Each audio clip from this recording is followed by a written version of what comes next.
সুপ্রিয় শিক্ষার্থীবৃন্দ, তোমরা কেমন আছো? নিশ্চয়ই ভালো আছো। আমি আল্লাহর রহমতে ভালো আছি। আমি তোমাদের ধারাবাহিকভাবে যে ক্লাসগুলো নিচ্ছি সেই ক্লাসগুলোর মধ্যে আজকে যে বিষয়টি নিয়ে আলোচনা করব সেটি হচ্ছে বিবিএসের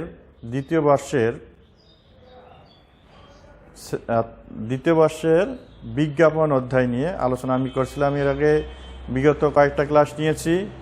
আজকে আমি যে অধ্যায়টি নিব সেটা হচ্ছে যে বিজ্ঞাপনটা অপচয় না উপকারী, এই বিষয়ে আজকে আলোচনা করব। তাহলে আজকে আমার পাঠের শিরোনাম হচ্ছে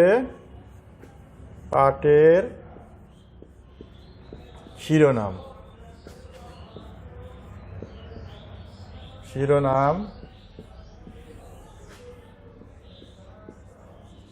বিজ্ঞাপন কি অপচয় না উপকারী? অনেকে এই বিজ্ঞাপন নিয়ে অনেক রকম মতামত বা অনেক রকমের কথাবার্তা বলে থাকে যে বিজ্ঞাপন এই অপচয় না উপকারী, না মানে কোম্পানিরা অতিরঞ্জিত করে।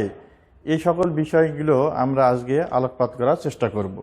তাহলে আমরা প্রথমে আসে যাই যে বিজ্ঞাপন বলি যে অপচয় পক্ষে মতামত দেই। বিজ্ঞাপন অপচয়, এটা আমরা দিলাম পক্ষে মতামত। আচ্ছা,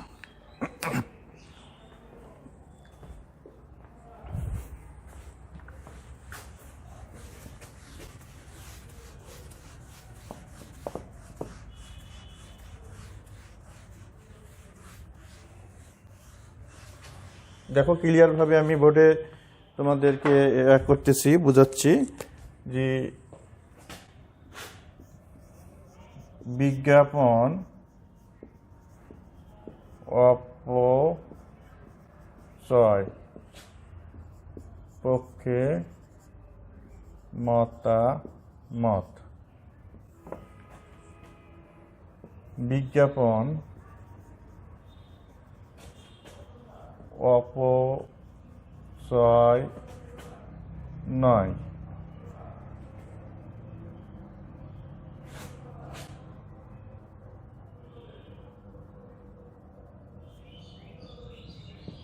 উপকারী। বিজ্ঞাপন অপচয় নয়, উপকারী, এই মতামত। আচ্ছা, এক নম্বর পয়েন্ট হিসেবে যদি বলি যে সামাজিক অপচয়।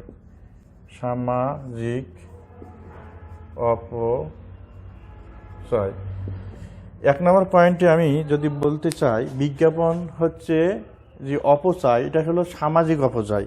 কিভাবে সামাজিক অপচয় হচ্ছে? আমাদের ফার্মগুলো বা যে কোম্পানিগুলো বিজ্ঞাপন যখন প্রচার করে থাকে তখন বিজ্ঞাপন তাদের পণ্যটা গ্রাহকদের মাঝে এমন কিছু ধরনের প্ররোচিত করে, সেই প্ররোচিতগুলো করার ফলে আমাদের ইয়ং সমাজ, যুবক সমাজ বিশেষ করে এই অপচয়ের দিকে ধাবিত হয়ে যায়।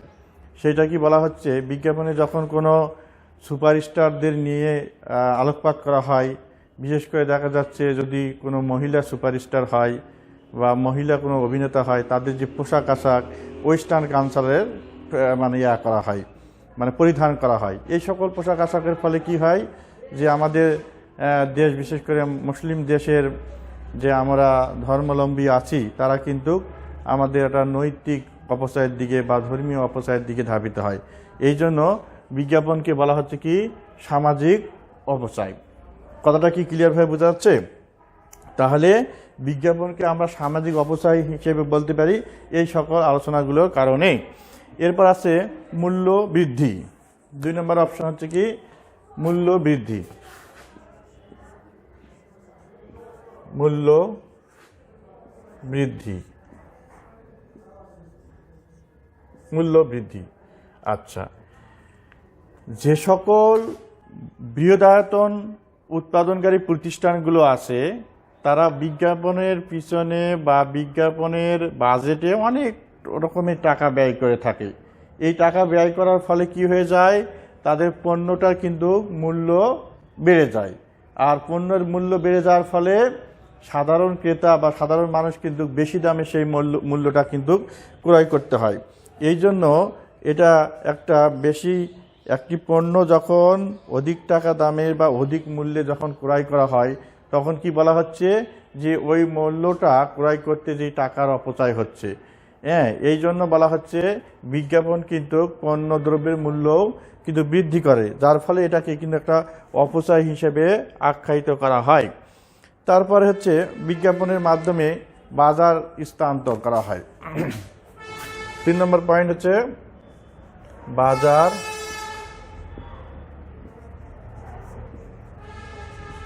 স্থানান্তর।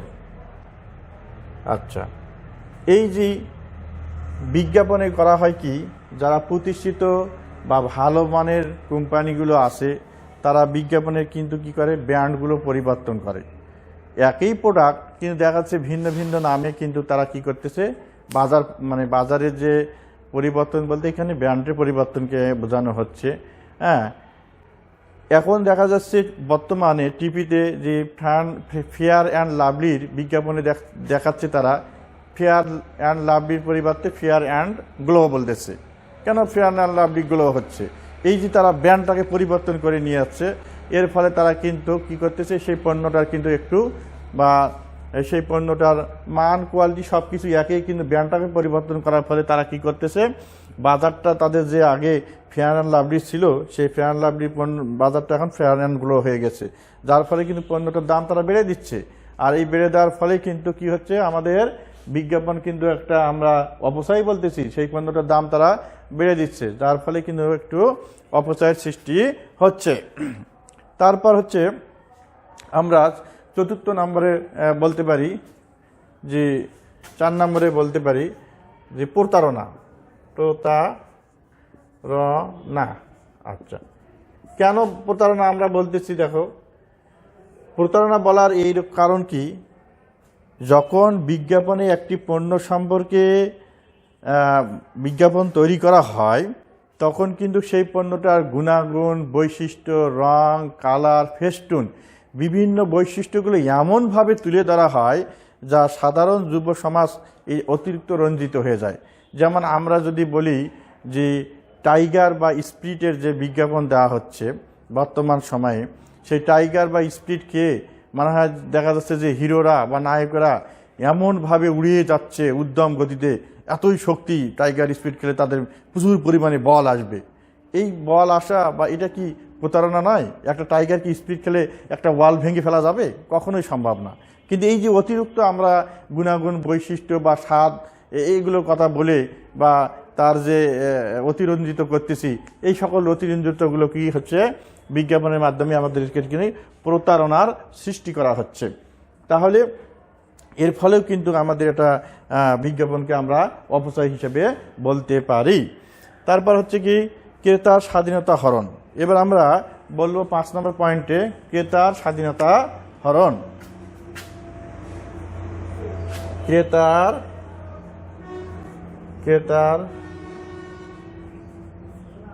স্বাধীনতা হরণ।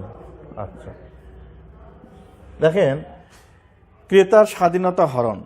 বিজ্ঞাপন যখন যে পণ্যটা নিয়ে তৈরি করা হয় সেই পণ্যটার ওরা বিজ্ঞাপনের মাধ্যমে কোম্পানিগুলো যেরকম বৈশিষ্ট্য তুলে ধরে, যেরকম ভালো মন্দ দিক তুলে ধরে, ক্রেতা সেই রকম বৈশিষ্ট্য বা সেই রকম ভালো মন্দ দিক কিন্তু কি করে, ওইটাই জানে। ক্রেতা কখনো তাদেরকে বলতে পারে না যে এটার কী রকম বা সরাসরি বলতে পারে না, যার ফলে সরাসরি যদি কোনো পণ্য সম্পর্কে বলা না যায় তাহলে সেক্ষেত্রে কি ক্রেতার স্বাধীনতা হরণ হচ্ছে না? এক্ষেত্রেও কিন্তু আমরা বিজ্ঞাপন থেকে বলতে পারি কি যে ক্রেতার স্বাধীনতা হরণ হচ্ছে। তারপর সে এরপর আমরা 6 নম্বর পয়েন্টে আসব।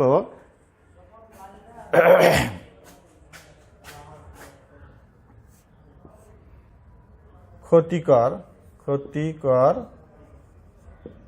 দিক। ক্ষতিকর দিকটা কি হচ্ছে?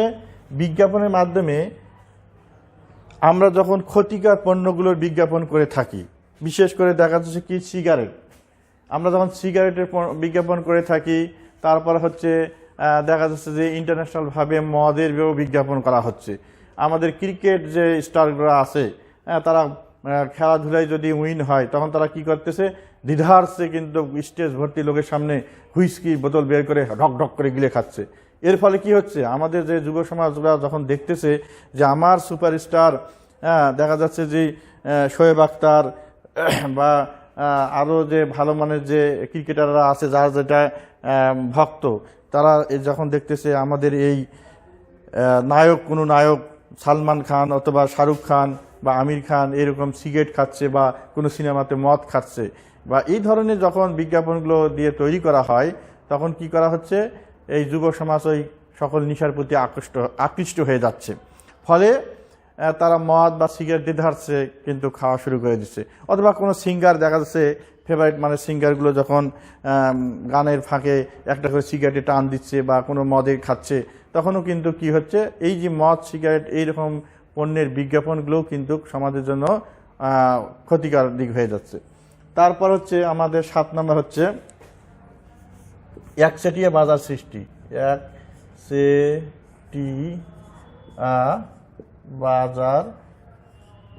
বাজার সৃষ্টি। এই বিজ্ঞাপনে অনেক বড় মানের অর্থ ব্যয় করতে হয়, যার ফলে যারা সুনামধন্য বা বৃহদায়তন প্রতিষ্ঠান তারাই কিন্তু ভালো মানের বিজ্ঞাপন তৈরি করতেছে, করার ফলে কিন্তু তারা একচেটিয়া বাজার দখল করে নিচ্ছে। ফলে ক্ষুদ্র ব্যবসায়িকেরা যারা সাধারণ মানের ব্যবসায়িক, তারা কিন্তু এই বিজ্ঞাপনের প্রভাবে তাদের পণ্যগুলো সঠিকভাবে তারা বিক্রয় করতে পারতেছে না, যার ফলে আমরা বিজ্ঞাপনকে কিন্তু অপচয় হিসেবে দেখতেছি। তাহলে সুপ্রিয় শিক্ষার্থীবৃন্দ, এতক্ষণ আমি যে বিষয় নিয়ে আলোচনা করলাম, যে বিজ্ঞাপন অপচয় পক্ষে মতামত দিলাম, নিশ্চয়ই তোমরা বিষয়টা একটু হলেও বুঝতে পেরেছো। এরপরও তোমরা যদি ভালোভাবে বুঝতে না পারো, তাহলে এ সম্পর্কে আরও বিস্তারিত পরবর্তীতে ক্লাস হবে, তোমরা আমার সঙ্গে নিয়মিত থাকবা, ঠিক আছে?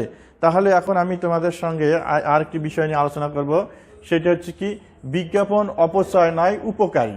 আচ্ছা, বিজ্ঞাপন কিভাবে উপকারী? এখানে যদি আমি বলি সামাজিক অপচয়। আচ্ছা, সমাজে বিভিন্ন শ্রেণীর মানুষ থাকতে পারে কি না? যে সমাজের বিভিন্ন শ্রেণীর মানুষের মধ্যে একটি পণ্য যে একটি লোকের সব মানুষের ক্ষেত্রে যে প্রযোজ্য হবে তা কিন্তু নয়। এই জন্য বিজ্ঞাপনকে আমরা সামাজিক অপচয় বলতে পারি না। সামাজিক অপচয় বিজ্ঞাপন সব সময় নয়। বুঝা যাচ্ছে? তারপরে 2 নম্বর পয়েন্ট এখানে বলা হচ্ছে মূল্য বৃদ্ধি।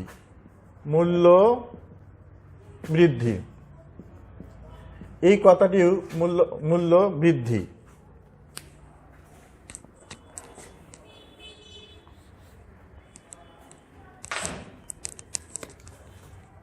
মূল্য বৃদ্ধি সঠিক নয়। কারণ বিজ্ঞাপনের ফলে দেখা যাচ্ছে যে বেশি মানের পণ্য বৃহদায়তন প্রতিষ্ঠানগুলো উৎপাদন করে। যখন বেশি পণ্য উৎপাদন হবে তখন তো কি হবে, তাই সেই পণ্যটার দাম তো কমে যাবে। তাহলে মূল্য বৃদ্ধিটা সবসময় কিন্তু সঠিক নয়। তারপর 3 নম্বরে আমি আসবো কি, বাজার স্থানান্তরও এই বিষয়টাও, বাজার স্থানান্তর এটিও প্রযোজ্য নয়। কারণ বাজার স্থানান্তর বলতে আমরা যেটা বলতেছি, এখানে বিজ্ঞাপনের ব্র্যান্ডের পরিবর্তন করা হচ্ছে, অর্থাৎ ব্র্যান্ডের স্থানান্তরকে বোঝানো হচ্ছে। 4 নম্বরে আসবে কি, প্রতারণা। এটা ঠিক আছে, প্রতারণা করা হয়। অনেক সময়, অনেক সময়, অনেক সময়, ঠিক আছে। প্রতারণা অনেক সময় করা হয়, এটি সঠিক আছে, সঠিক আছে। আচ্ছা, 5 নম্বর হচ্ছে ক্রেতার স্বাধীনতা হরণ। ক্রেতার স্বাধীনতা হরণ সবসময় করা হয় না। ক্রেতা অনেকগুলো পণ্যের বিজ্ঞাপন দেখে, অনেকগুলো কোম্পানির বিজ্ঞাপন দেখে নিজের ইচ্ছামতো পণ্য ক্রয় করতে পারে, তাহলে ক্রেতার স্বাধীনতা হরণটাও সঠিক নয়। ক্রেতার স্বাধীনতা হরণও সঠিক নয়। আচ্ছা, 6 নম্বর হচ্ছে কি ক্ষতিকর দিক। এটা সঠিক আছে, বিজ্ঞাপনে ক্ষতিকর দিক তুলে ধরা হয়। বিজ্ঞাপন অনেক সময় ক্ষতিকর দিক তুলে ধরা হয়, এটি ঠিক আছে। তারপরে একচেটিয়া বাজার সৃষ্টি। বিজ্ঞাপনে একচেটিয়া বাজার সবসময় সৃষ্টি করা হয় না, কারণ বিভিন্ন রকমের প্রতিযোগী আছে, বিভিন্ন রকমের মানে উৎপাদনকারী প্রতিষ্ঠান আছে, যার ফলে একচেটিয়া বাজার যে সঠিক সবসময় তৈরি করা হয় সেটাও ঠিক নয়। তাহলে সুপ্রিয় শিক্ষার্থীবৃন্দ, এই আজকে আমার পাঠের আলোচনা বিষয় ছিল, তোমরা নিশ্চয়ই ভালোভাবে বুঝতে পেরেছো। তা ঠিক আছে, তোমরা ভালো থাকো। আজকে এই পর্যন্তই, আবার আগামী ক্লাসে আবার দেখা হবে। আল্লাহ হাফেজ।